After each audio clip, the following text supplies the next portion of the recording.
नमस्कार मेरे प्यारे बच्चों, मैं राहुल जलान और स्वागत है आप लोगों का मेरे इस नए वीडियो लेक्चर में। बच्चों, आज के वीडियो लेक्चर में हम लोग जानेंगे किस चीज के बारे में, तो इंटर हैलोजन कंपाउंड्स के बारे में, जो कि अपने आप में बहुत ज्यादा इंपॉर्टेंट हिस्सा होता है। किस चीज का? तो ग्रुप 17 एलिमेंट का, यानी कि ग्रुप 17 एलिमेंट यानी कि हैलोजन वाले हिस्से से अगर सबसे ज्यादा क्वेश्चन पूछा जाता होगा किसी भी लेवल के एग्जामिनेशन में, तो आप लोग गौर करोगे कि वो इंटर हैलोजन कंपाउंड से ही बच्चों पूछा जाता है।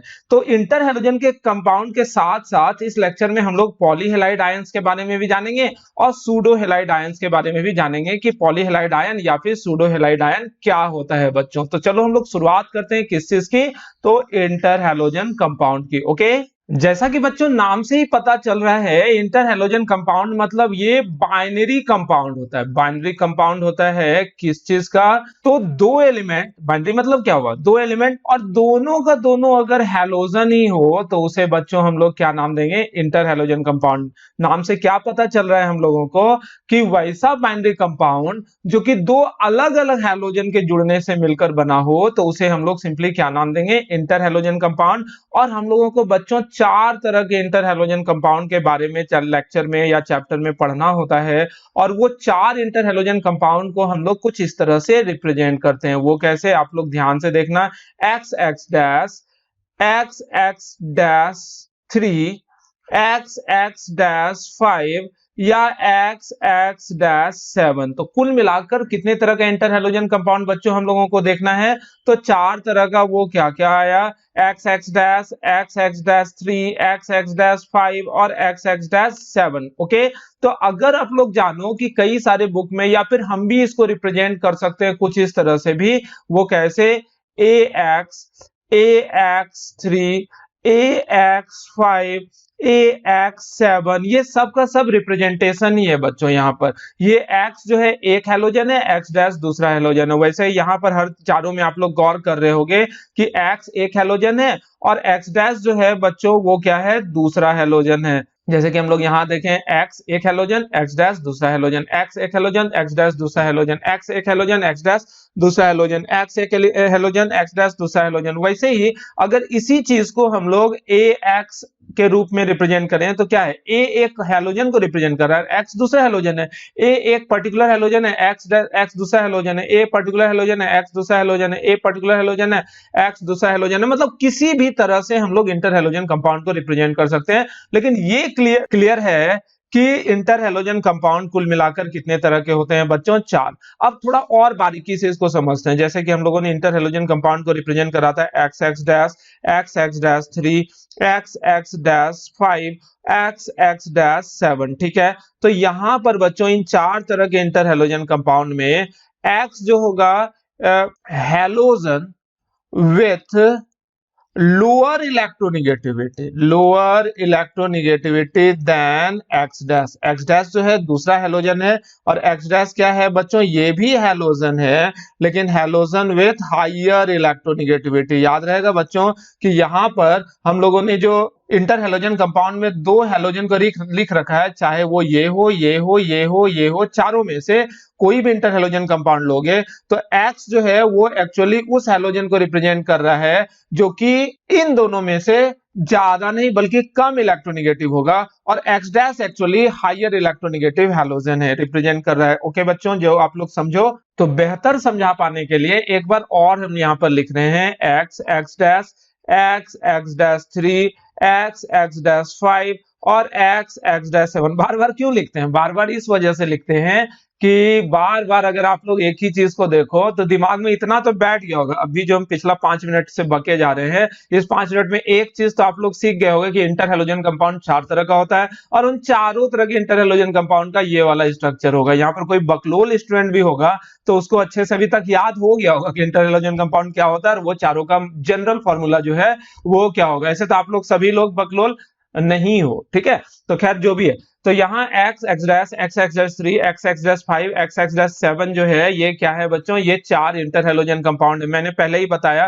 कि x जो है वो क्या चीज है, x है लोअर इलेक्ट्रोनिगेटिव वाला इंटर हेलोजन और x डैश जो है वो हायर इलेक्ट्रोनिगेटिव वाला है। तो यहाँ पर मतलब पूरे में बात कर रहे हैं, इफ X जो है वो आपका क्लोरीन होगा तो उस परिस्थिति में देन X डैश क्या होगा बच्चों, तो X डैश पक्का फ्लोरीन होगा। अभी ध्यान से देखना, क्योंकि मैंने पहले ही बोला इन चारों में से, चारों की बात कर रहे हैं, भले उसके सामने ये पड़ जा रहा है लेकिन हम बात कर रहे हैं इन चारों के लिए। ये 4 इंटर हेलोजन कंपाउंड जो है, इस चारों में रिप्रेजेंटेशन जो है, इस रिप्रेजेंटेशन में X अगर X की जगह क्लोरीन रहेगा तो X डैश की जगह क्या रहेगा बच्चों, फ्लोरीन, क्योंकि X जो है वो कम इलेक्ट्रोनिगेटिव वाला है और X डैश उससे ज्यादा इलेक्ट्रोनिगेटिव है। बच्चों अगर X की जगह मान लो ब्रोमीन रहा तो X डैश की जगह क्या हो सकता है, X डैश की जगह या तो फ्लोरीन हो सकता है या तो क्लोरीन भी हो सकता है, क्योंकि X जो है वो कम इलेक्ट्रोनिगेटिव वाला है तो इससे ज्यादा इलेक्ट्रोनिगेटिव यानी कि ब्रोमीन से ज्यादा इलेक्ट्रोनिगेटिव क्या क्या हो सकता है बच्चों, फ्लोरीन और क्लोरीन दोनों में से कुछ भी हो सकता है। X अगर बच्चों यहां पर आयोडीन रहा, इन चारों में से X की जगह आयोडीन रहा तो X डैश की जगह क्या हो सकता है बच्चों, फ्लोरीन तो हो ही सकता है, क्लोरीन भी हो सकता है या ब्रोमीन भी हो सकता है ना बच्चों। यानी कि अगर हम आपसे पूछें कि यहाँ पर जो आप लोगों को X डैश नजर आ रहा है, ये ध्यान से देखना, ये जो X डैश आप लोगों को नजर आ रहा है X डैश, ये देखो तो ऐसा हो सकता है क्या, ClF, बिल्कुल हो सकता है। X की जगह हमने क्या रखा, Cl यानी कि लोअर इलेक्ट्रोनिगेटिविटी, और X डैश की जगह हम लोगों ने क्या रखा, हायर इलेक्ट्रोनिगेटिविटी वाला एलिमेंट। ऐसा हो सकता है क्या, BrCl, बिल्कुल हो सकता है। X की जगह हमने क्या रखा, लोअर इलेक्ट्रोनिगेटिव वाला, X डैश की जगह हम लोगों ने क्या रखा, हायर इलेक्ट्रोनिगेटिविटी वाला। ऐसा बताओ तो हो सकता है IBr, बिल्कुल हो सकता है, ये लोअर इलेक्ट्रोनिगेटिविटी, ये हायर इलेक्ट्रोनिगेटिविटी।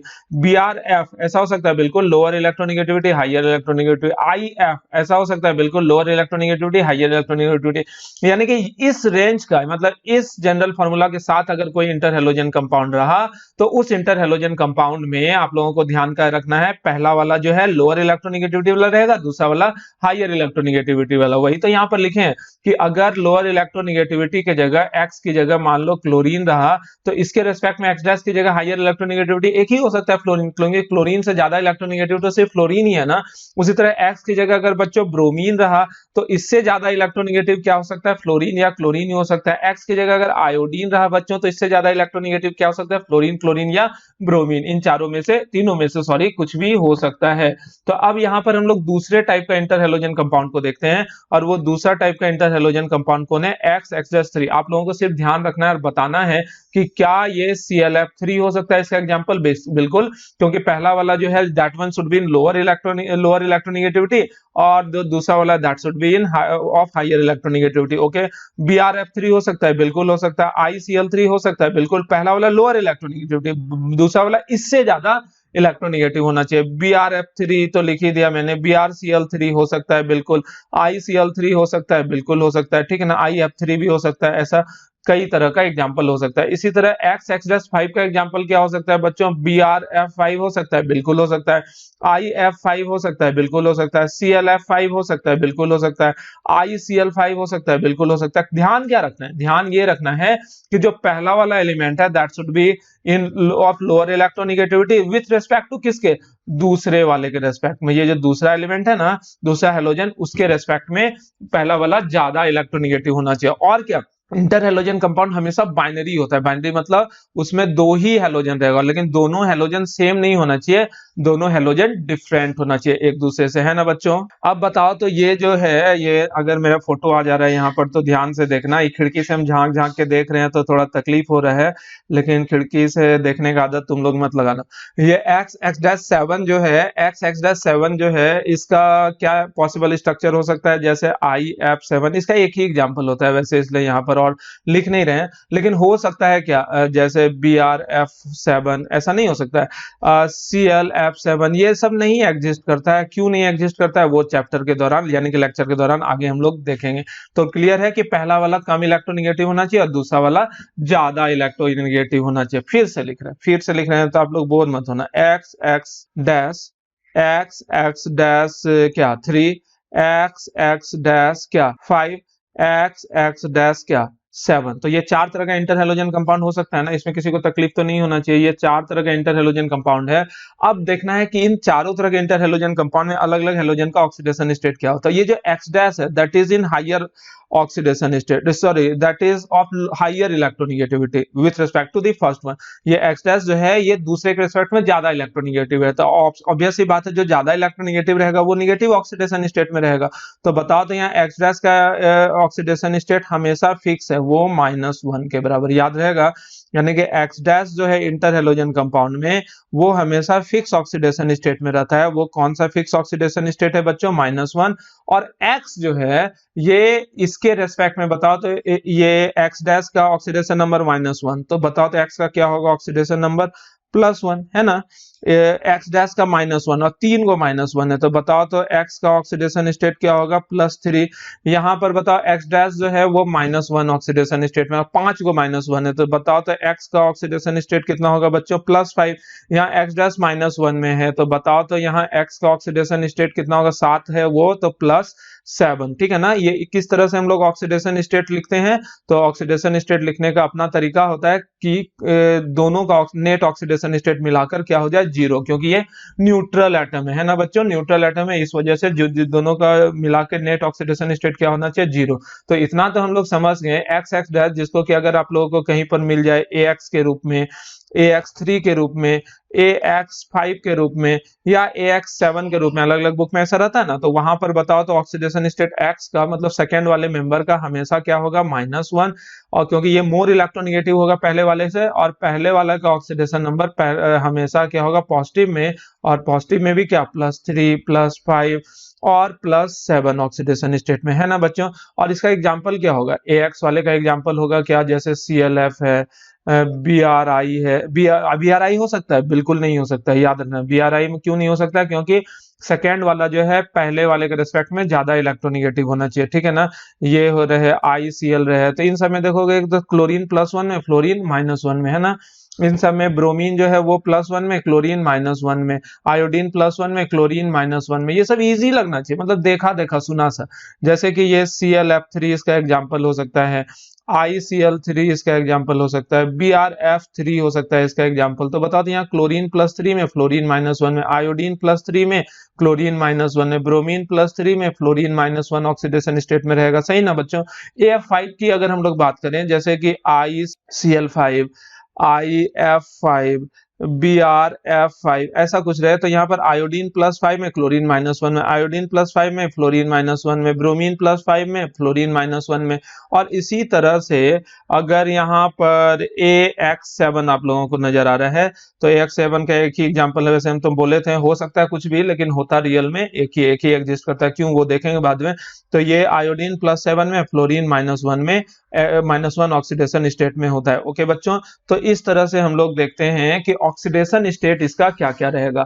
अब हम लोग देखते हैं इलेक्ट्रॉनिक कॉन्फ़िगरेशन सेंट्रल एटम का। अब बोलोगे भैया सेंट्रल एटम क्या है? तो सेंट्रल एटम जैसे XX' है ना, तो उसमें X is central atom, XX'3 है ना, तो उसमें ये X सेंट्रल एटम, XX'5 है ना, X है सेंट्रल एटम। यानी कि जो पॉजिटिव ऑक्सीडेशन स्टेट में that is count to be central atom. उसी तरह AX के रूप में रिप्रेजेंट करेंगे, A है सेंट्रल एटम, ये है सेंट्रल एटम, जिसको हम शेड कर रहे हैं ना, पीला पीला आप लोगों को दिख रहा होगा। हर पीला चीज सोना नहीं होता है, इसका ध्यान रखना है। लेकिन यहाँ पर हर पीला चीज पॉजिटिव ऑक्सीडेशन स्टेट में है, और जो पॉजिटिव ऑक्सीडेशन स्टेट है ना, तो वही एलिमेंट उस पर्टिकुलर इंटरहेलोजन कंपाउंड में सेंट्रल एटम की तरह काम करता है। हमको क्या देखना है बच्चों? सेंट्रल एटम का इलेक्ट्रॉनिक कॉन्फ़िगरेशन। ओके, तो फिर से वाजिब है हम उसी चीज को दोबारा लिखेंगे। अल्ले या ऐसा करते हैं, अलग अलग तरह के इंटरहेलोजन कंपाउंड को एक एक करके देख लेते हैं। सबसे पहले हम लोग बात करते हैं XX- टाइप इंटरहेलोजन कंपाउंड। ये जो है इस तरह के इंटरहेलोजन कंपाउंड की बात कर रहे हैं, ठीक है ना। या सबको पहले इलेक्ट्रॉनिक कॉन्फ़िगरेशन एक बार मिला के देख लेते हैं, फिर सबको अलग अलग देखेंगे, ठीक है। तो यहाँ पर XX- रहे, कुछ भी रहे, पहले इसको मिटा देते हैं, टिक टिक टिक टिक टिक मिटाते हैं, मिट गया मिट गया मिट गया। तो चलो यहाँ पर क्या कर रहे हैं, सबसे पहले सेंट्रल एटम जो है कोई भी हैलोजन है, ठीक है ना, ये सेंट्रल एटम है। और आप लोग देखना सेंट्रल एटम कभी फ्लोरीन नहीं हो सकता, इस बात को भी याद रखना। यहाँ पर जैसे हमने अभी एक जगह दिखाया ना, ये वाला ये वाला ये वाला, तो ये 4 इंटर हेलोजन कंपाउंड है, 1 2 3 4। तो यहाँ पर बताओ तो सेंट्रल एटम कौन था? एक्स था ना सेंट्रल एटम। तो सेंट्रल एटम लोअर इलेक्ट्रोनिगेटिविटी वाला रहता है। तो सेंट्रल एटम की जगह एक्स की जगह आप लोग गौर करो, या तो क्लोरीन है, या तो ब्रोमीन है, या तो आयोडीन है। सेंट्रल एटम पर फ्लोरीन नहीं हो सकता, क्योंकि सेंट्रल एटम पर अगर फ्लोरीन रहेगा तो उससे ज्यादा इलेक्ट्रोनेगेटिव कौन रहेगा? दूसरा। समझ रहे हो बात को? इसलिए सेंट्रल एटम पर या तो क्लोरीन रहेगा, या तो ब्रोमीन रहेगा, या तो आयोडीन रहेगा। और क्लोरीन, ब्रोमीन और आयोडीन में, यानी कि इन तीनों में डी ऑर्बिटल होता है कि नहीं होता है? वैकेंट डी ऑर्बिटल होता है। करने का मतलब ये सब अपना वैलेंसी एक्सपेंड कर सकता है। ओके, यहाँ पर बच्चों एक्स जो है, एक्स क्या है? कोई भी हैलोजन है जिसमें कि वैकेंट डी ऑर्बिटल रहता है, जो कि अभी हम लोगों ने डिस्कस करा। तो एक्स जैसे कि हम लोग ले लेते हैं यहाँ पर एक्स की जगह हम लोग मान लेते हैं ना सेंट्रल एटम में कोई भी एटम, जैसे कि क्लोरीन मान लेते हैं, ठीक है। तो क्लोरीन के वैलेंस शेल में कितने इलेक्ट्रॉन होते हैं? तो एटॉमिक नंबर 17 है। और अगर इसका हम लोग ग्राउंड स्टेट कॉन्फ़िगरेशन लिखें बच्चों, तो ग्राउंड स्टेट कॉन्फ़िगरेशन क्या होगा? नियॉन 3s2, ये दिख रहा है 3s2 और 3p5, 3s2 3p5 है ना, ये क्या है बच्चों? 3s2 3p5, 1 2 3 4 5 और साथ में 3d0। याद है 3d0 करने का मतलब इसमें वैकेंट डी ऑर्बिटल होता है। यहाँ पर सेंट्रल एटम में क्या क्या हो सकता है? क्लोरीन हो सकता है, ब्रोमीन हो सकता है और आयोडीन हो सकता है। इन्हीं चारों में से ना कुछ हो सकता है। इस वजह से यहाँ पर हमने इस तरह से रखा। अब इसको एक इलेक्ट्रॉन को एक्साइट करते हैं। ये क्लोरीन का एक्साइटेड स्टेट का इलेक्ट्रॉनिक कॉन्फ़िगरेशन हम यहाँ पर लिख रहे हैं। तो एक्साइटेड स्टेट लिखेंगे तो नियॉन क्या हो जाएगा? 3s2 3p, एक इलेक्ट्रॉन चला गया तो 3p4 हो गया और 3d1 हो गया, है ना बच्चों। तो 3s2 दो इलेक्ट्रॉन, 3p4, तो देखो तो ध्यान से 1 2 1 2 3 4 और ये जो है 3d1, 3d1 करने का मतलब 1 2 3 4। तो यहाँ पर एक इलेक्ट्रॉन इस तरह से है। क्लोरीन जो है एटॉमिक नंबर 17, इसको भी हम लोग एक्साइटेड स्टेट की बात कर रहे हैं।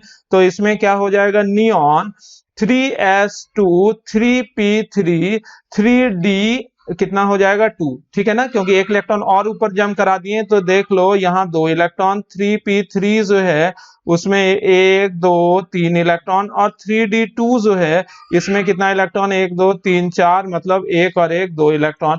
फिर क्लोरीन जो है एटॉमिक नंबर 17, जिसको एक्साइटेड स्टेट की हम लोग बात कर रहे हैं, इसमें क्या हो जाएगा? नियॉन 3s2 था तो एक इलेक्ट्रॉन जो ये जो s ऑर्बिटल है इसका भी एक इलेक्ट्रॉन ऊपर कर देते हैं। तो ये क्या हो जाएगा? 3p3 और 3d3।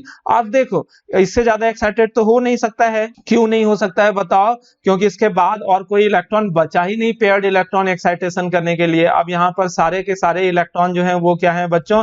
अनपेयर्ड। अब काउंट करते चले जाओ। ये जो पहला है यहाँ पर, ये पहला ग्राउंड स्टेट, इसमें कितने अनपेयर्ड इलेक्ट्रॉन आप लोगों को नजर आ रहा होगा? 1। तो अनपेयर्ड इलेक्ट्रॉन जो है वो 1 है। तो यहाँ पर वैलेंसी भी जो होगा क्लोरीन का 1 होगा और यहाँ पर ये ClF टाइप का कंपाउंड बनाएगा, यानी कि यहाँ पर XX- टाइप का कंपाउंड बनाता है। तो आप लोगों से अगर पूछा जाए XX- में जो ये सेंट्रल एटम है वो कौन से स्टेट में है इसका इलेक्ट्रॉनिक कॉन्फ़िगरेशन, तो आप लोग जवाब दोगे क्या? Ground state. इसी तरह से बच्चों अगर यहां पर इस वाले एक्साइटेड स्टेट में देखा जाए तो कितने अनपेयर्ड इलेक्ट्रॉन हैं? तो देखो 1 2 3 अनपेयर्ड इलेक्ट्रॉन है। तो अनपेयर्ड इलेक्ट्रॉन हो गया बच्चों 3। तो इस स्थिति में ये कैसा कंपाउंड बनाएगा? ClF3। और ClF3 तो एक एग्जांपल दिए और इसका जनरल फार्मूला क्या होगा? XX-3। तो यहाँ पर जो X नजर आ रहा है ना बच्चों, ये सेंट्रल एटम X जो है वो एक्साइटेड स्टेट में होगा और कितने इलेक्ट्रॉन उसके एक्साइट हुए होंगे? 1। और कुल मिलाकर कितने अनपेयर्ड इलेक्ट्रॉन होंगे बच्चों? उसमें 3 अनपेयर्ड इलेक्ट्रॉन होंगे, जैसा कि यहाँ पर आप लोगों को नजर आ रहा है। और यदि यहाँ पर इस वाले एक्साइटेड स्टेट की बात करें तो यहाँ देखो तो कितने अनपेयर्ड इलेक्ट्रॉन है? 1 2 3 4 5। तो इस परिस्थिति में कुल मिलाकर अनपेयर्ड इलेक्ट्रॉन कितने हैं बच्चों? 5। तो यहाँ पर क्लोरीन ClF5 टाइप का कंपाउंड बनाएगा और ClF5 में आप लोग गौर करो कि इसका जनरल फार्मूला क्या होगा? XX-5। ओके, ये इसका इसका जनरल फॉर्मूला क्या होगा बच्चों, x(x')5। अब इसी तरह से इस वाले एक्साइटेड स्टेट में जिसमें सारा का सारा इलेक्ट्रॉन एक्साइट हो चुका है, वहां पर कितने अनपेयर्ड इलेक्ट्रॉन है, 1 2 3 4 5 6 7 अनपेयर्ड इलेक्ट्रॉन है। तो 7 अनपेयर्ड इलेक्ट्रॉन है, तो कुल मिलाकर अनपेयर्ड इलेक्ट्रॉन हो गया 7। तो इस हिसाब से यहां पर IF7 टाइप का कंपाउंड बनेगा, जिसको कि हम लोग x(x')5 भी बोल देते थे। बच्चों फोटो के पीछे, खिड़की के पीछे, मेरे पीछे ये छिप गया था, इसलिए यहां पर उठा के हम लोग तुम लोगों को दिखा दिए। क्लियर है? तो यहां पर अगर इलेक्ट्रॉनिक कॉन्फ़िगरेशन की बात करें कि XX' में किस तरह का इलेक्ट्रॉनिक कॉन्फ़िगरेशन होता है, XX'3 में कैसा इलेक्ट्रॉनिक कॉन्फ़िगरेशन होता है, XX'5 में कैसा इलेक्ट्रॉनिक कॉन्फ़िगरेशन होता है, XX'7 में, यहां पर 7 था, सॉरी गलती से हो गया, तो लिख देते हैं XX'7 में कैसा इलेक्ट्रॉनिक कॉन्फ़िगरेशन होता है।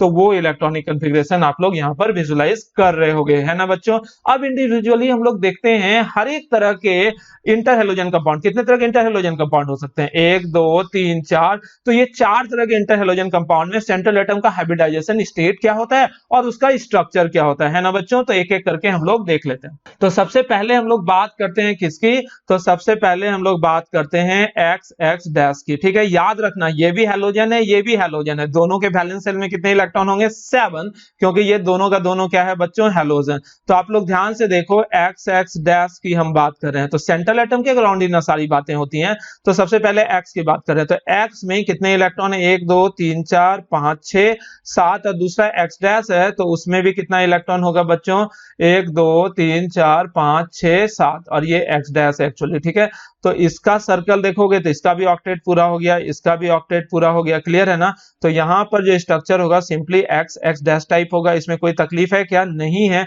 तो चूंकि एक ही बॉन्ड ये बनाया है, तो यहां पर हम लोग सेंट्रल एटम के हाइब्रिडाइजेशन की ना तो बात कर रहे हैं और ना ही स्ट्रक्चर या शेप की बात कर रहे हैं। ओके, क्योंकि शेप वेप की बात जो होती है, बार बार बताया हूं मैंने कि पॉली एटॉमिक मॉलिक्यूल के लिए होता है, जिसमें कि 2 से अधिक एटम, वैसा मॉलिक्यूल या आयन जिसमें 2 से अधिक एटम है, वहां पर हम लोग हाइब्रिडाइजेशन या शेप या बॉन्ड एंगल की बात करते हैं। जहां एक ही बॉन्ड ही बना है तो वहां क्या एंगल वेंगल और टेंगल बनेगा। ठीक है, तो अब हम लोग नेक्स्ट वाले पर आते हैं। ये वाला का एग्जांपल क्या है, याद होगा, ClF है ना, BrCl एटसेट्रा, ये सब जो है इसका एग्जांपल है। पहला एटम लेस इलेक्ट्रोनेगेटिव, दूसरा एटम मोर इलेक्ट्रोनेगेटिव, ध्यान रखना बच्चों।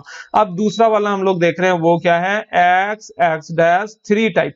XX'3 टाइप में देखोगे कि ये अपना वैलेंसी एक्सपेंड करता है। अभी आप लोगों ने देखा था XX'3 जब बनाता है तो ये कौन सा था, ये वाला स्ट्रक्चर देखना, ये वाला। यहाँ पर कितने अनपेयर्ड इलेक्ट्रॉन दिख रहे हैं बच्चों, 3 अनपेयर्ड इलेक्ट्रॉन हो जाते हैं। तो कितना वैलेंसी हो गया इसका, 3। तो उस परिस्थिति में अगर आप लोग ध्यान से देखो कि XX'3 में हम लोग यहाँ पर लिख के जा रहे हैं, X में कितना इलेक्ट्रॉन है, 1 2 3 4 5 6 7, क्योंकि 3 अनपेयर्ड इलेक्ट्रॉन है और उसी 3 अनपेयर्ड इलेक्ट्रॉन से 3X' जो है वो शेयर किया होगा अपना इलेक्ट्रॉन।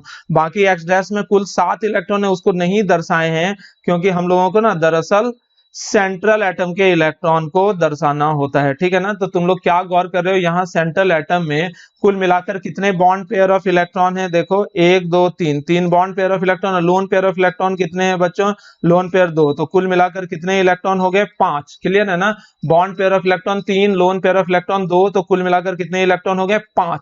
तो 5 के अनुसार कैसा हाइब्रिडाइजेशन स्टेट हो जाएगा, ध्यान से देखो और सोच के बताओ। तो 5 के अनुसार इसका हाइब्रिडाइजेशन स्टेट हो जाएगा बच्चों sp3d। याद रहेगा कि XX' में X का हाइब्रिडाइजेशन स्टेट क्या होता है, sp3d।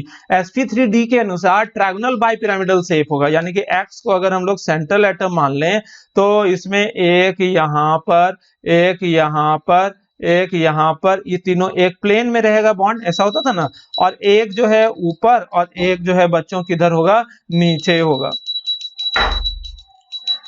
तो इसको मिटाकर दोबारा बता रहे हैं क्योंकि ये तो रिप्रेजेंटेशन के लिए हमने बताया यहाँ पर कि कैसे कैसे तुम्हारा अलग अलग पेयर ऑफ इलेक्ट्रॉन रहेगा। तो एक्चुअली कौन इलेक्ट्रॉन कहां पर फिक्स रहता है उसे हम लोग देखते हैं। एक्स जो है ये दरअसल सेंट्रल एटम है, तो सेंट्रल एटम एक्स को हम लोग इस तरह से लिख दिए, ठीक है।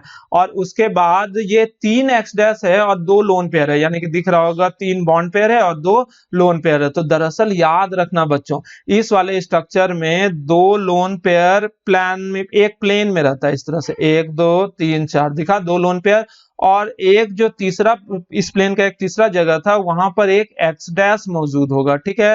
और बाकी जो 2 एक्स डैश था, एक एक्स डैश यहाँ और एक एक्स डैश यहाँ, और ये तीनों देखो ध्यान से, ये तीनों एक प्लेन में है और ये दोनों एक, ये वाला एक्स डैश जो आप लोगों को नजर आ रहा है, this is above the plane and this is actually below the plane, ठीक है ना। तो इस हिसाब से जो स्ट्रक्चर लग रहा है, इस स्ट्रक्चर को हम लोग बोलते हैं ट्रायंगुलर बाई पिरामिडल स्ट्रक्चर। इस स्ट्रक्चर को बच्चों हम लोग क्या नाम देते हैं, इसको हम लोग बोलते हैं triangular bi pyramidal structure. Clear है ना। इस स्ट्रक्चर को हम लोग क्या नाम देते हैं बच्चों, ट्रायंगुलर बाई पिरामिडल स्ट्रक्चर। लेकिन ये भी याद रखना कि ये जो 2 लोन पेयर ऑफ इलेक्ट्रॉन आपको नजर आ रहा है, ये दोनों लोन पेयर ऑफ इलेक्ट्रॉन इस बॉन्ड पेयर और इस बॉन्ड पेयर ऑफ इलेक्ट्रॉन को ज्यादा रिपेल करेगा, जिस वजह से बॉन्ड पेयर ऑफ इलेक्ट्रॉन थोड़ा इस साइड में झुक जाता है, यानी कि ये परफेक्ट 180 डिग्री पर नहीं है।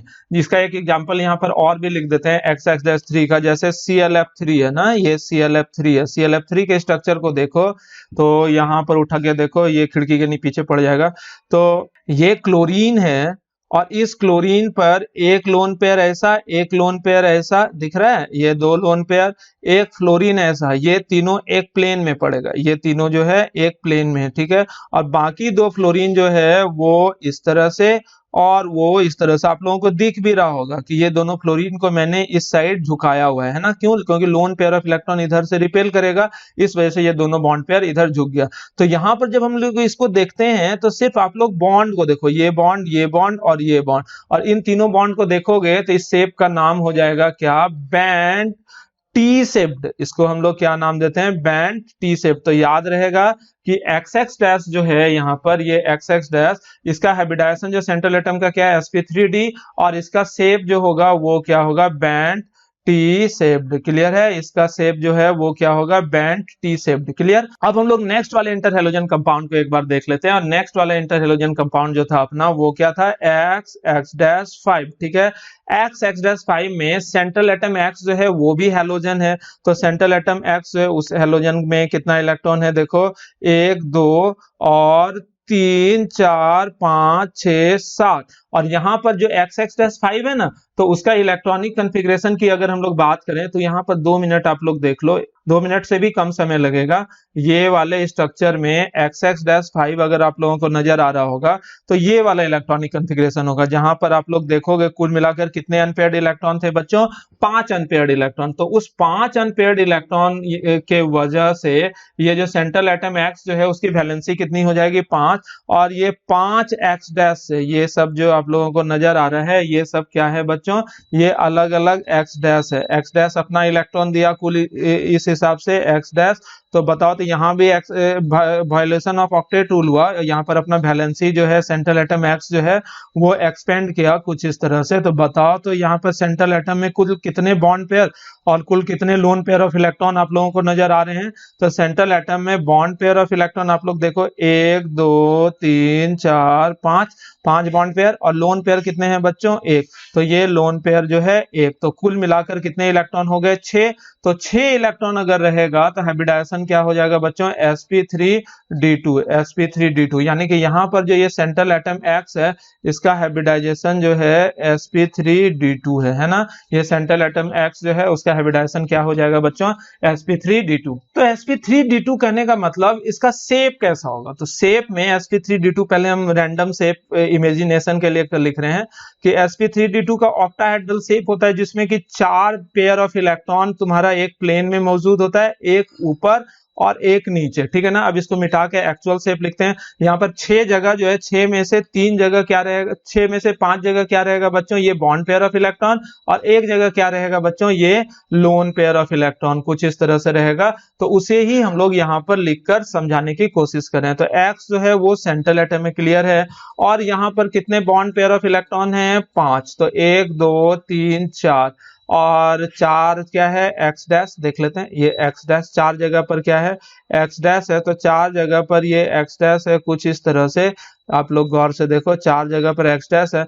एक X डैश ऊपर है एबव द प्लेन, और एक लोन पेयर ऑफ इलेक्ट्रॉन आपका बिलो द प्लेन, कुछ इस तरह से। एक 4 में इस तरह से एक ऊपर है और एक नीचे, और यहाँ पर यही X डैश इस चारों से अगर मान लो ऊपर से इस तरह से रहे तो बताओ, तो एक पिरामिड जैसा शेप आप लोगों को नजर आ रहा है ना। इस वजह से इस शेप को हम लोग क्या नाम देते हैं बच्चों, पिरामिडल शेप। इसका एक एग्जांपल हम लोग लिख लेते हैं, जैसे कि इसका कई सारा एग्जांपल है, जैसे ClF5। यदि हम लोग ClF5 का स्ट्रक्चर रख लिखें तो क्लोरीन जो है वो तो क्या है, सेंट्रल एटम। तो क्लोरीन सेंट्रल एटम 1 2 3 4 5 6 7 और 5 फ्लोरीन है 1 2 3 4 5। तो ये 5 फ्लोरीन हम लोग इस क्लोरीन के सामने कुछ इस तरह से लिख दे रहे हैं, ठीक है ना। एक फ्लोरीन, दूसरा फ्लोरीन, तीसरा फ्लोरीन, चौथा फ्लोरीन, पांचवा फ्लोरीन। क्लियर है। और इस पांचों को हम लोग कुछ इस तरह से लिख रहे हैं। तो बताओ इस परिस्थिति में कितना बॉन्ड पेयर ऑफ इलेक्ट्रॉन हो जाएगा। बॉन्ड पेयर हो जाएगा 1 2 3 4 5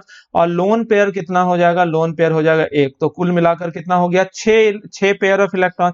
दिख रहा है ना, यहाँ 5 बॉन्ड पेयर ऑफ इलेक्ट्रॉन है और 1 लोन पेयर ऑफ इलेक्ट्रॉन। तो कुल मिलाकर कितना हो गया, 6 पेयर ऑफ इलेक्ट्रॉन। और इसी 6 पेयर ऑफ इलेक्ट्रॉन को हम लोग अगर रिप्रेजेंट करें पिरामिडल शेप के लिए, तो आप लोग गौर करो 1 2 3 4, 1 फ्लोरीन, 2 फ्लोरीन, 3 फ्लोरीन, 4 फ्लोरीन दिखा। और इन चारों फ्लोरीन को हम लोग एक प्लेन में रख देते हैं। 4 फ्लोरीन को एक प्लेन में रख देते हैं, 1 फ्लोरीन को हम लोग क्या कर देते हैं ऊपर, और 1 लोन पेयर ऑफ इलेक्ट्रॉन को हम लोग नीचे रख देते हैं। तो आप लोग क्या गौर करोगे कि ये फ्लोरीन जो है इन चारों फ्लोरीन के साथ एक पिरामिड जैसा शेप हो गया। क्योंकि शेप की बच्चों जब बात करते हैं ना तो लोन पेयर ऑफ इलेक्ट्रॉन को इमेजिन ही नहीं करते हैं। तो उस हिसाब से बताओ तो ये क्लोरीन का हाइब्रिडाइजेशन स्टेट जल्दी बताओ, sp3d2 है, ठीक है। और इसका शेप जो है वो क्या है बच्चों, पिरामिडल, ठीक है। अब हम लोग नेक्स्ट पर आते हैं और नेक्स्ट जो अंतिम था वो क्या था बच्चों, x7, ठीक है, x7। तो इसमें सेंट्रल एटम जो x है उसमें कुल मिलाकर 1 2 3 4 5 6 7 इलेक्ट्रॉन अनपेयर्ड था। अगर यहाँ पर उसके इलेक्ट्रॉनिक कॉन्फ़िगरेशन को आप लोग देखो तो ये XX-7 वाला कॉन्फ़िगरेशन है। तो XX-7 में आप लोग ध्यान से देखो कुल मिलाकर कितने लोन पेयर अनपेयर्ड इलेक्ट्रॉन है, 1 2 3 4 5 6 7। तो 7 अनपेयर्ड इलेक्ट्रॉन होने के वजह से इसकी वैलेंसी कितनी हो जाएगी बच्चों, वो हो जाएगी 7। और 7 वैलेंसी होने के वजह से ये 7 कोवेलेंट बॉन्ड बनाएगा। और इस बात को बार बार बोल रहे हैं कि जितने भी इंटर हैलोजन कंपाउंड है यहाँ पर आप लोग देख रहे होंगे सब में कोवेलेंट बॉन्ड बना, इस वजह से ये सबका सब कोवेलेंट कंपाउंड है। इसमें कोई भी आयनिक कंपाउंड है कि नहीं है, नहीं। तो ये 7x- मतलब कि दूसरे हैलोजन जो कि इससे ज्यादा इलेक्ट्रोनिगेटिव है उस 7x- से ये जुड़ा होगा, x' और ये सातों के साथ कुछ इस तरह से इलेक्ट्रॉन का शेयरिंग करा होगा। देख लो ये 7 के साथ कुछ इस तरह से इलेक्ट्रॉन का शेयरिंग जो है वो किया होगा। और आप लोग देखो 7 के साथ इस तरह से इलेक्ट्रॉन का शेयरिंग किया तो तुम्हारा कितना बॉन्ड पेयर ऑफ इलेक्ट्रॉन यहाँ पर बना। तो यहाँ पर गौर करोगे यहाँ पर बॉन्ड पेयर ऑफ इलेक्ट्रॉन 1 2 3 4 5 6 7। तो 7 बॉन्ड पेयर ऑफ इलेक्ट्रॉन बना। लोन पेयर ऑफ इलेक्ट्रॉन कितना है, 0। 7 बॉन्ड पेयर, लोन पेयर 0। तो कुल मिलाकर कितना इलेक्ट्रॉन हो गया, यहाँ पर आप लोग गौर करोगे कुल मिलाकर 7 पेयर ऑफ इलेक्ट्रॉन हो गया। तो 7 पेयर ऑफ इलेक्ट्रॉन होने के वजह से बताओ तो इसका शेप और हाइब्रिडाइजेशन क्या हो जाएगा, 7 पेयर ऑफ इलेक्ट्रॉन होने की वजह से यहाँ जो x है ये हो जाएगा आपका sp3d3, ठीक है ना। इसका शेप जो हो जाएगा वो क्या हो जाएगा, sp3d3। और यहाँ पर सॉरी हाइब्रिडाइजेशन हो जाएगा sp3d3। और शेप की अगर हम लोग बात करें बच्चों तो x है और 7 इलेक्ट्रॉन है। तो 7 में क्या होता है ना, 1 2 3 4 5, 5 एक प्लेन में रहता है। यहाँ पर x' x' x' x' x' और ये पांचों जो एक प्लेन में एकदम रेगुलर शेप है। इसमें चूंकि वैसा शेप जिसमें लोन पेयर ऑफ इलेक्ट्रॉन नहीं होता है उसे क्या बोलते हैं, रेगुलर शेप। और जिसमें एक भी लोन पेयर ऑफ इलेक्ट्रॉन आ गया वो इरेगुलर शेप कहलाता है। तो ये जो है रेगुलर शेप है।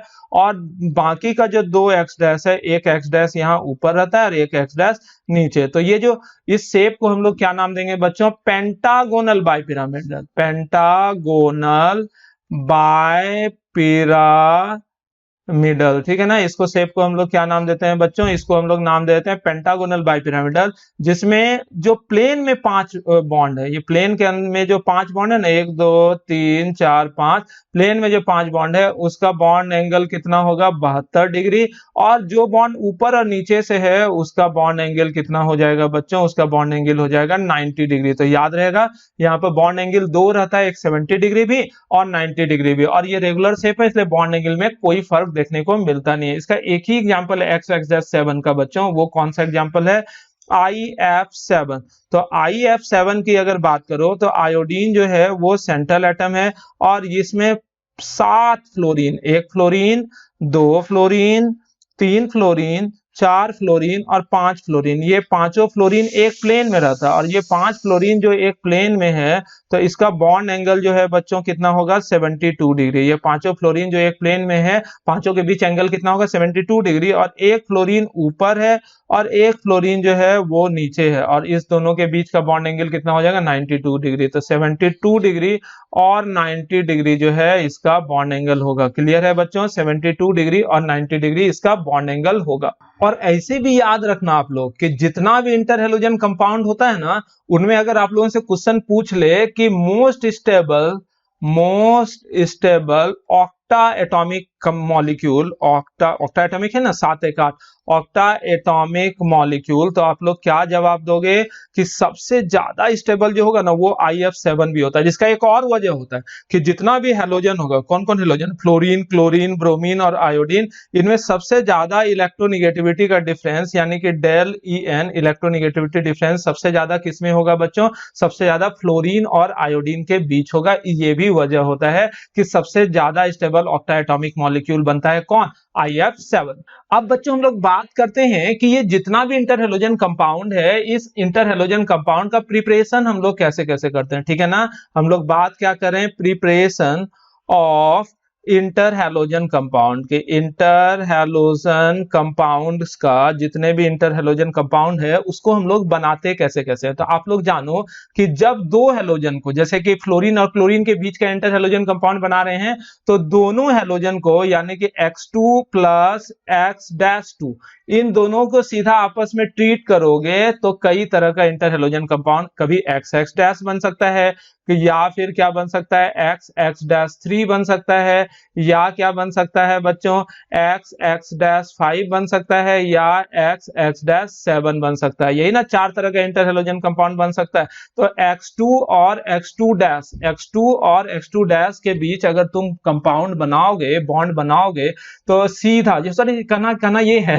कि इंटर हैलोजन कंपाउंड बनाने के लिए जो दो हैलोजन है ना, तो दो हैलोजन क्या X2 और X2 इसको सीधा आपस में ट्रीट कर दो, इंटर हैलोजन कंपाउंड बन जाएगा। कौन सा इंटर हैलोजन कंपाउंड बनेगा, डिपेंड्स अपॉन कंडीशन। किस बात पर निर्भर करता है, डिपेंड्स अपॉन कंडीशन, की कंडीशन पर निर्भर करता है कि कौन सा इंटर हैलोजन कंपाउंड बनेगा। जैसे कि एक एग्जांपल के रूप में हम लोग देख लेते हैं कि जैसे क्लोरीन और फ्लोरीन के बीच का इंटर हैलोजन कंपाउंड हम लोग बनाते हैं, तो ऑब्वियस सी बात है हम लोगों को क्लोरीन और फ्लोरीन को आपस में रिएक्ट करवाना होगा, है कि नहीं।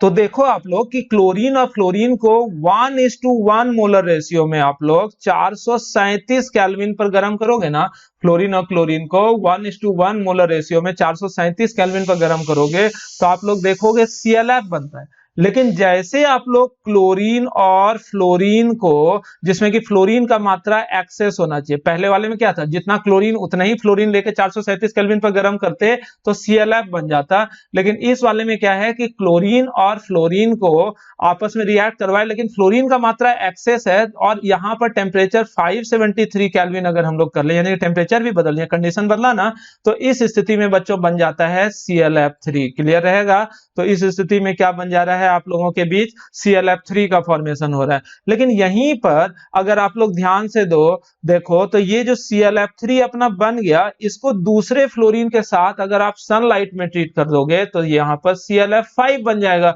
तो आप लोग क्या देख रहे हो कि हर जगह क्लोरीन और फ्लोरीन के बीच ही रिएक्शन हो रहा है, लेकिन कंडीशन बदल रहा है तो अलग अलग तरह का इंटर हैलोजन कंपाउंड भी बन जा रहा है ना। ऐसे ब्रोमीन के साथ हम लोग देखते हैं अब क्या क्या होता है। ओके, आप लोग जानो कि जब हम लोग ब्रोमीन को फ्लोरीन के साथ ट्रीट करते हैं, लेकिन यहां पर जो फ्लोरीन है, ये फ्लोरीन जो है it should be diluted with water. इसको वाटर के साथ जैसे हम लोग डाइल्यूट करेंगे तो बच्चों क्या बन जाता है जानते हो, BrF3। ओके, लेकिन यहाँ रेशियो जो होना चाहिए आप लोग ये 1:3 मोलर रेशियो में लोगे, 1 मोल ब्रोमीन तो 3 मोल फ्लोरीन। ओके, अगर हम लोग यहाँ पर बच्चों ब्रोमीन को एक्सेस ऑफ फ्लोरीन के साथ ट्रीट कर दें कि फ्लोरीन के साथ, लेकिन फ्लोरीन जो है वो क्या होना चाहिए बच्चों, एक्सेस, तो यहाँ पर गरम वरम करने की जरूरत नहीं पड़ती है, यहाँ पर सिंपली क्या बन जाता है, ट्वाइस ऑफ BrF5। तो आप लोग क्या गौर कर रहे हो, यहाँ पर कभी ब्रोमीन फ्लोरीन के साथ BrF3 बना लेता है, कभी BrF5 बना लेता है।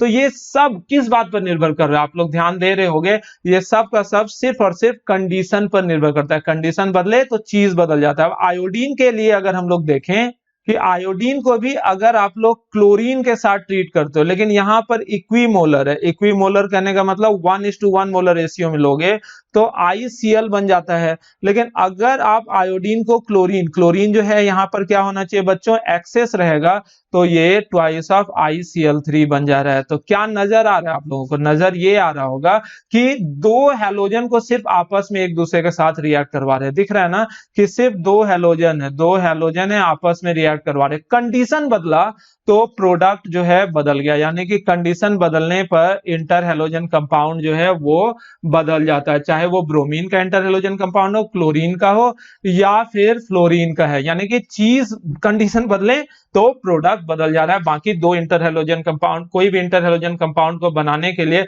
सिर्फ क्या करना होता है, दो अलग अलग हैलोजन को आपस में रिएक्ट करवाना होता है। ये वाला जो पहला है, ये जो पहला दिखा, ये पहला जो है कम इलेक्ट्रोनिगेटिविटी का डायहैलोजन होना चाहिए, और दूसरा जो है ये ज्यादा इलेक्ट्रोनिगेटिविटी का डायहैलोजन होना चाहिए, है ना बच्चों। अब बच्चों हम लोग बात करते हैं, ये जितना भी इंटर हैलोजन कंपाउंड था ना उसके प्रॉपर्टीज की बात करते हैं। Properties of what, inter halogen compound के जितने भी इंटर हैलोजन कंपाउंड हैं उन सारे इंटर हैलोजन कंपाउंड के प्रॉपर्टीज की बात कर रहे हैं। तो सबसे पहला प्रॉपर्टी, ये याद करने वाली बात है, जैसे याद करते चले जाओ आप लोग। तो सबसे पहला प्रॉपर्टी जो होता है ये कोवैलेंट कंपाउंड होता है। याद हुआ, आप लोगों से पूछा जाएगा कि जितने भी इंटर हैलोजन कंपाउंड हैं ये कैसा कंपाउंड है, आयनिक कंपाउंड है या फिर कोवैलेंट कंपाउंड है, तो क्लियरली ये कोवैलेंट कंपाउंड है, याद रहेगा ना। दूसरा जो होगा, कोवैलेंट कंपाउंड तो हो गया, दूसरा आप लोगों से पूछा जाएगा कि इंटर हैलोजन कंपाउंड पैरामैग्नेटिक होता है या डायमैग्नेटिक, तो बिना झिझक के आप लोग बोलोगे कि ये डायमैग्नेटिक कंपाउंड होता है। क्लियर है कि ये सब जो है एक्सटर्नल मैग्नेटिक फील्ड में हल्का हल्का रिपेल होगा, ना कि अट्रैक्ट होगा। क्लियर, क्योंकि ये डायमैग्नेटिक है, पैरामैग्नेटिक कंपाउंड नहीं है।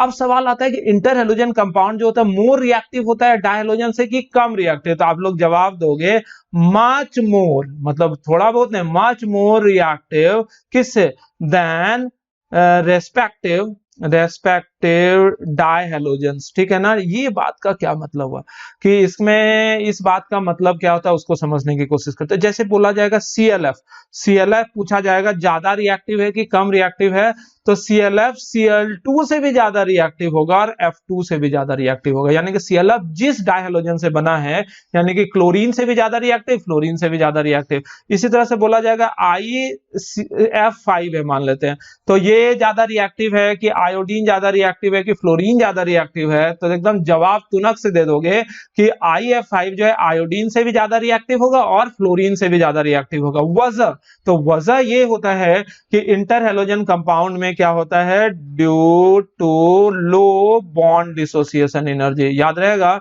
बॉन्ड डिसोसिएशन एनर्जी कम होने की वजह से। जैसे कि यहीं पर CLF की हम लोग बात कर लें, CLF में क्लोरीन और फ्लोरीन के बीच का बॉन्ड एनर्जी होगा, क्लोरीन में क्या चीज होगा, Cl और Cl के बीच का बॉन्ड एनर्जी होगा, और यहाँ F2 में क्या होगा, फ्लोरीन और फ्लोरीन के बीच का बॉन्ड एनर्जी होगा, है ना बच्चों। तो ये जो बॉन्ड है, यानी कि क्लोरीन और फ्लोरीन के बीच का बॉन्ड, ये कमजोर बॉन्ड होता है Cl के बॉन्ड से भी और FF के बॉन्ड से भी। इस वजह से ऑब्वियस सी बात है, चूंकि ये कमजोर बॉन्ड है, तो कमजोर बॉन्ड होने की वजह से ये जल्दी टूटेगा, तो ये मोर रिएक्टिव हो जाएगा किससे, इंडिविजुअल पेरेंट डायहैलोजन से, यानी कि Cl2 से भी और F2 से भी। ओके स्टूडेंट, अब बात करें इन सबों के मेल्टिंग पॉइंट, बॉइलिंग पॉइंट की, तो क्या होता है, सब मेल्टिंग पॉइंट, बॉइलिंग पॉइंट के पहले हम लोग देख लेते हैं ऑक्सीडाइजिंग पावर। तो ये ऑक्सीडाइजिंग पावर जो होता है ना, ये डायहैलोजन से भी ज्यादा होता है, फ्लोरीन से कम, लेकिन ये ऑक्सीडाइजिंग पावर जो होता है वेरी हाई। याद रखना, ये सब का सब बहुत ही तगड़ा ऑक्सीडाइजिंग एजेंट होता है। जैसे कि हम लोगों ने देखा था कि CLF जो है, ये इसकी रिएक्टिविटी क्लोरीन से भी ज्यादा और फ्लोरीन से भी ज्यादा, इसकी रिएक्टिविटी क्लोरीन से भी ज्यादा होगी और फ्लोरीन से भी ज्यादा होगी। किसकी रिएक्टिविटी, CLF की रिएक्टिविटी जो है वो क्लोरीन से भी ज्यादा और फ्लोरीन से भी ज्यादा, है ना। इसमें कोई तकलीफ तो होना नहीं चाहिए। तो उसी तरह से मेल्टिंग पॉइंट, बॉइलिंग पॉइंट भी CLF का जो होता है वो क्लोरीन से भी ज्यादा होता है, फ्लोरीन से भी ज्यादा होता है। कारण ये कि क्लोरीन और फ्लोरीन जो है ये कैसा कंपाउंड है, क्लोरीन और फ्लोरीन जो है नॉन पोलर है ना, नॉन पोलर है। यहां पर दो एटम के बीच जो बॉन्ड है, ये बॉन्ड बिल्कुल नॉन पोलर है, क्योंकि दो सेम इलेक्ट्रोनेगेटिविटी के एटम के बीच ये बॉन्ड बन रखा है। लेकिन CLF में आप लोग गौर करो, क्योंकि फ्लोरीन ज्यादा इलेक्ट्रोनेगेटिव है तो यहाँ माइनस और यहाँ पर प्लस, तो इस वजह से ये जो है पोलर हो गया कि नहीं, और पोलर होगा तो यहाँ डाइपोल डाइपोल इंटरेक्शन लगेगा, और यहाँ पर क्या था, van der Waals force of attraction non polar में, और डाइपोल डाइपोल इंटरेक्शन जो होता है वंडरवाल फोर्स ऑफ अट्रैक्शन से ज्यादा मजबूत होता है। इस वजह से इंटर हैलोजन कंपाउंड का क्या होता है, मेल्टिंग पॉइंट और बॉइलिंग पॉइंट ज्यादा होता है। किससे, melting point boiling point inter halogen compound में ज्यादा होता है with respect to the parent member. Parent member मतलब फ्लोरीन से भी और क्लोरीन से भी, यानी कि या फिर हम लोग जैसे ICl5 की बात करें तो ICl5 की भी मेल्टिंग पॉइंट बॉइलिंग पॉइंट जो है वो ज्यादा होगा। किससे किससे, तो I2 से भी और Cl2 से भी, क्योंकि पोलर भी ज्यादा होगा, खैर यहाँ पर सरफेस एरिया भी ज्यादा है। अब अलग अलग तरह के इंटर हैलोजन कंपाउंड की अगर हम लोग बात करेंगे ना, दो सेम तरह के हैलोजन के बीच अगर बना हुआ है, जैसे XX-, XX-3, XX-5 और XX-7, तो इन सबों की अगर हम लोग बात करें तो मेल्टिंग पॉइंट बॉइलिंग पॉइंट इधर बढ़ेगा। इसका वजह होता है सरफेस एरिया, क्लियर है ना। जैसे IF है, IF3 है, IF5 है और IF7, लेकिन ये सब कंपैरिजन तब जब same type of dihalogen के बीच हम लोग कंपेयर कर रहे हो, तो यहाँ पर मेल्टिंग पॉइंट और बॉइलिंग पॉइंट जो है वो किस साइड ज्यादा होगा बच्चों, तो IF7 के साइड ज्यादा होगा। लेकिन अगर दो एक तरह के इंटर हैलोजन कंपाउंड में अलग अलग हैलोजन ले लें, जैसे कि मान लेते हैं XX- टाइप है, ठीक है ना, तो यहाँ पर हम लोग लेते हैं ClF है, BRF है, ठीक है ना, और IF है, इसमें कंपेयर करना रहेगा तो बताओ तो किसका मेल्टिंग पॉइंट बॉइलिंग पॉइंट ज्यादा होगा। तो यहाँ पर डिफरेंस इन इलेक्ट्रोनिगेटिविटी देखते हैं, इलेक्ट्रोनिगेटिविटी का अंतर बताओ तो किसमें ज्यादा है, फ्लोरीन क्लोरीन के बीच का देख लो, याद होगा आप लोग भूल भी गए, फ्लोरीन का इलेक्ट्रोनिगेटिविटी 4.0, क्लोरीन का इलेक्ट्रोनिगेटिविटी क्या होगा 3.0, ब्रोमीन का इलेक्ट्रोनिगेटिविटी 2.5 और आयोडीन का 2.8 था ब्रोमीन का, और आयोडीन का 2.5, ठीक है। तो आप लोग ध्यान से देखो इलेक्ट्रोनिगेटिविटी का अंतर किसमें सबसे ज्यादा है, आप लोग गौर करोगे IF में इलेक्ट्रोनिगेटिविटी का डिफरेंस जो है वो कितने के बराबर है, IF में देखो 4 - 2.5, यहाँ पे इलेक्ट्रोनिगेटिविटी डिफरेंस 1.5, BRF में बताओ तो 2.8 1.2 के बराबर, और यहाँ पे इलेक्ट्रोनिगेटिविटी डिफरेंस कितने के बराबर, 1.0 के बराबर। तो इलेक्ट्रोनिगेटिविटी डिफरेंस इधर ज्यादा है, तो पोलर कौन ज्यादा होगा बताओ, इधर ज्यादा पोलर, पोलर ज्यादा होने की वजह से मेल्टिंग पॉइंट बॉइलिंग पॉइंट भी किस साइड ज्यादा होगा, IF का मेल्टिंग पॉइंट बॉइलिंग पॉइंट इनमें से सबसे ज्यादा होगा। और भी कंपेयर कर सकते हो, जैसे कि यहाँ पर अलग अलग तरह के डायहालोजन की बात कर रहे थे, ClF3 और बोलेंगे BRF3, बताओ तो किसका मेल्टिंग पॉइंट बॉइलिंग पॉइंट ज्यादा होगा, BRF3 का मेल्टिंग पॉइंट बॉइलिंग पॉइंट ज्यादा होगा। क्यों, क्योंकि इलेक्ट्रोनिगेटिविटी डिफरेंस ज्यादा है ना बच्चों। अब बात करते हैं हाइड्रोलाइसिस प्रोडक्ट की, जो कि सबसे महत्वपूर्ण होता है, इसे ध्यान से देखना, हाइड्रोलाइसिस, प्रोडक्ट ऑफ हाइड्रोलाइसिस नाम से टॉपिक लिख लेते हैं। प्रोडक्ट, ये भी प्रॉपर्टी में आ रहा है, जितने भी इंटर हैलोजन कंपाउंड है उसके प्रॉपर्टी की बात कर रहे हैं, तो ये है प्रोडक्ट ऑफ हाइड्रोलाइसिस के। अलग अलग तरह के इंटर हैलोजन कंपाउंड को जब हम लोग हाइड्रोलाइज करेंगे तो जो प्रोडक्ट बनेगा उसकी बात कर रहे हैं। तो सबसे पहले याद रखो XX-, इसको पानी में डालोगे ना, तो पानी में डालने के बाद ये HX बनाता है, HX- प्लस HOX, याद रहेगा।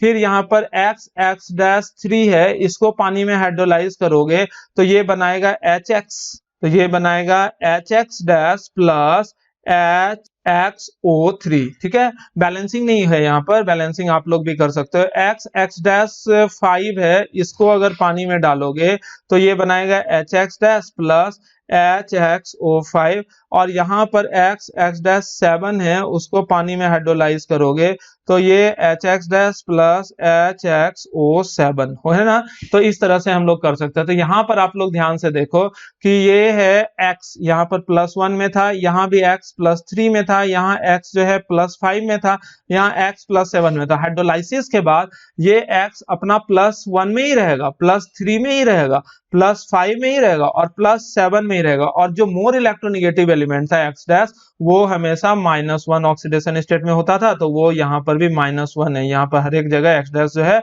ये -1 में, यानी कि ये हेलाइड है, अपना हाइड्रोजन हेलाइड अपना बन जाता है। और ये जो HOX बना ना, this compound is called hypohalous acid. ये हम लोग ऑक्सी एसिड ऑफ हैलोजन करके टॉपिक पढ़ेंगे आगे। ये जो है इसको हम लोग क्या नाम देते हैं, हेलस एसिड। इसको हम बच्चों हम लोग क्या नाम देते हैं, हेलाइक एसिड।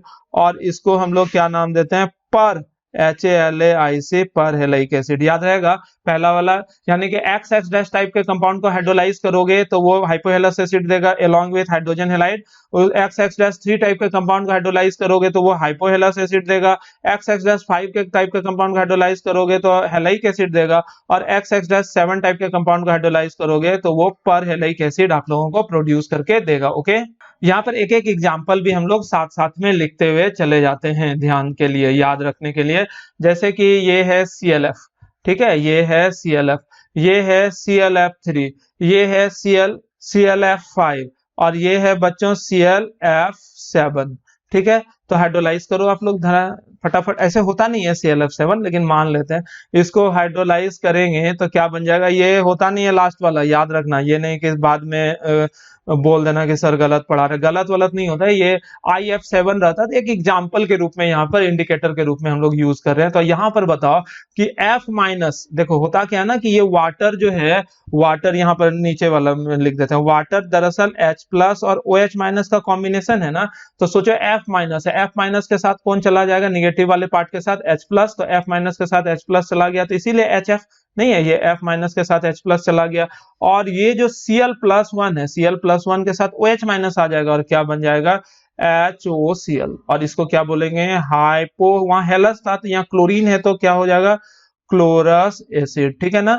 इसी तरह से ClF3 है, यहाँ पर +3 है, ये फ्लोरीन तो -1 में है, तो फ्लोरीन -1 को H+ लगेगा तो यहाँ बैलेंसिंग भी करोगे ना, 3 वाटर लगेगा तो क्या हो जाएगा 3 नहीं लगेगा। तो यहाँ पर क्या होगा, बैलेंसिंग में F- जो होगा चला जाएगा H के साथ, तो क्या बन जाएगा बच्चों, यहाँ पर HF। बैलेंसिंग आप लोग कर लेना। और यहाँ पर Cl जो है वो बना लेगा HClO2। ठीक है ना, यहाँ पर दरअसल बैलेंसिंग में 2 लगता है और यहाँ फ्लोरीन 3 है तो यहाँ पर 3 लगता है, वो बैलेंसिंग अलग चीज है। लेकिन आप लोग गौर करो, यहाँ क्लोरीन +1 में है, यहाँ पर क्लोरीन +3 में है। ठीक है ना। और इसको हम लोग बोलते हैं chlorous acid, CHLOROUS, chlorous acid. नाम याद कर लोगे तो अगला टॉपिक जब हम लोग ऑक्सी एसिड ऑफ हैलोजन पढ़ेंगे वहां पर ये सब इजी दिखेगा आपको। ये Cl+5 है, इसको हाइड्रोलाइज करोगे तो क्या हो जाएगा, यहाँ पर 5HF, ये फ्लोरीन -1 चला जाएगा H के साथ। और ये Cl5 जो है ये HClO3 नाम का कंपाउंड बना लेगा। और इसको हम लोग क्या नाम देते हैं बच्चों, क्लोरिक एसिड, CHLORIC, इसे क्या नाम दे दोगे, क्लोरिक एसिड। और उसी तो ClF5 जो है ये ये +7 है, ऐसे होता नहीं है, IF7 एग्जाम्पल ले लेंगे तो क्या बनेगा यहाँ पर बच्चों, यहाँ पर बन जाएगा, इसको पहले बैलेंस कर लेते हैं, यहाँ 3 होगा, यहाँ 4 होगा, यहाँ पर क्या हो जाएगा, बैलेंसिंग करने के बाद 7HF और प्लस HClO4, ये जो बन गया बच्चों, ये बन गया पर क्लोरिक एसिड। ठीक है ना, ये क्या बन गया बच्चों, पर क्लोरिक एसिड।